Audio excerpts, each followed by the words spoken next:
ازيكم؟ يا رب تكونوا بخير. عاوزة تعملي الأناناس عندك في البيت الآيس كريم بطريقة مختلفة جدا وطريقة روعة، وكمان مش هنضيف عليه أي إضافات تانية، يعني حاجات طبيعية عندك في البيت.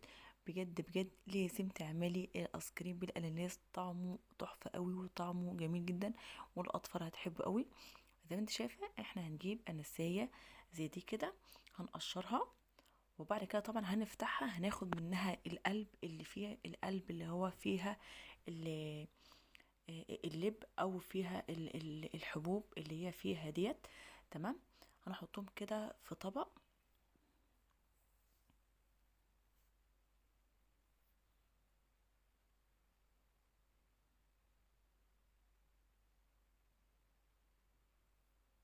وبعد كده طبعا بعد ما فضينا منه القلب الاناناس، هنقطعه كده مكعبات.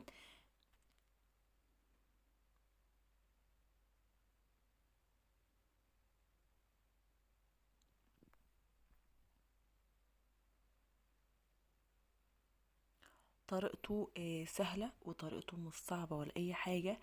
يعني كمان لو مش عندك اي اضافات من هي اللي احنا بنعملها دايما على الايس كريم، دي بقى هيخليكي تعملي الايس كريم كل يوم عندك في البيت بالطريقه ديت.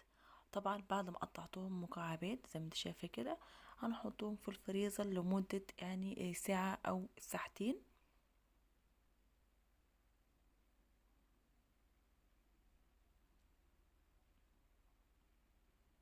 وبعد كده طبعا القلب اللي احنا طلعناه من الاناناس هنضيفه كده في الخلاط. تمام. وبعد كده طبعا هنضيف كوبايه من الحليب او من اللبن، وهنضيف نص كوباية من السكر.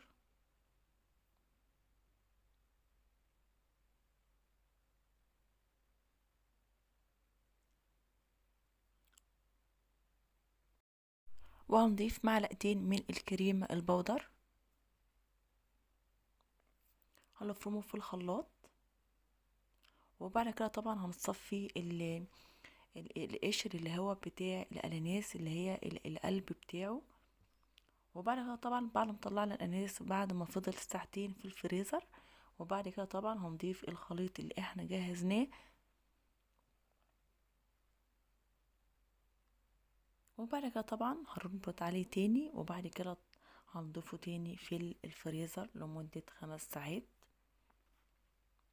طبعا بعد ما سيبناه لمدة 5 ساعات طبعا تلج معانا، هو ده القوام اللي احنا عاوزينه. تمام. زي ما هو كده هتضيفيه في الكبة يتفرم فرمة ناعم، فرمة كويسة.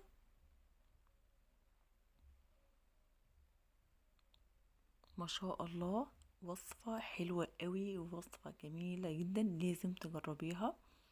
بجد بجد طعمه تحفة قوي، وطعمه بجد رهيب فعلا، لازم تجربيه عندك في البيت. وبعد كده هنجيب العلبة اللي احنا هنحط فيها الاناناس، هنسويه كده. طبعا انا قسمت الاناناس على علبتين، يعني علبة سادة زي ما انتم شايفين كده قدام منكم، ما ضفتش عليها اي اضافات. وطبعا والعلبة التانية ضفت عليها لون، يعني هو يعني احنا عملنا صنف واحد من الاناناس، لكن عملنا منه شكلين، يعني شكل هنغير فيه شوية كده. وبعد كده طبعا زي ما انت شايفه في العلبه، انا ضفت الاناناس في العلبه، انا نخلي فيه كده شكل كده، وبعد كده طبعا هنضيفه في الفريزر.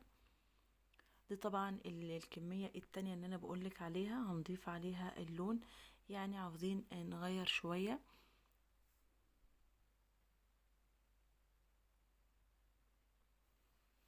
طبعا وهي الاطفال بتاكل الاناناس بتاكل كده حاجه تانية مختلفه، وحاجه كمان تكون يعني انت عامله لون اللي هو اللون الساده اللي هو بتاع الاناناس، واللون التاني ان انت ضفت عليه اللون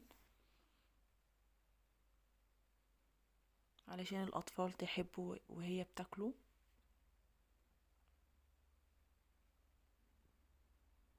العلبة طلعت صغيرة، فأنا ضفت في طبق أو علبة كده كبيرة شوية. هنسويه كده طبعا.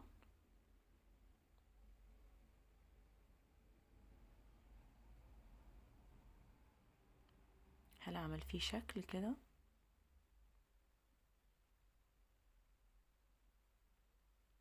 وبعد كده طبعا نضيفه في الفريزر طبعا لمدة يوم كامل. ضفناه في الفريزر. ما شاء الله على الجمال، ما شاء الله، يعني بجد لازم تجربي الاناناس التحفة الرهيب ده. ما شاء الله بجد بجد لازم تعملي الحاجة التحفة عندك في البيت. وكمان الاناناس يعني فريش، حاجة لسه طازة. يعني مش تخافي منها، انت عاملاها عندك في البيت. ما شاء الله الشكل حلو قوي، والشكل جميل جدا. وكمان السكر مش سكري زيادة عن اللزوم، لا يعني السكر بتاعه حلو قوي. شايفين بقى اللون اللي احنا عملناه باللون الاخضر، واللون اللي هو لون الاناناس الطبيعي من صنف واحد. اناناس يعني من صنف واحد فاكهة، عملتي نوعين من الاناناس. ما شاء الله تحفة قوي وجميل. طبعا عاوزة ترش عليه اي اضافات مكسرات اي حاجة. طبعا الكلام بتاعي عندي شوكولاتة، فانا ضفت عليه شوكولاتة كده يكون في شكل كده للاطفال. طبعا تحفة قوي وجميل. اتمنى طبعا يكون الفيديو بتاعي يعجبك. اتمنى منك بلايك وشير. اتمنى منك بدعوة حلوة. مع الف سلامة.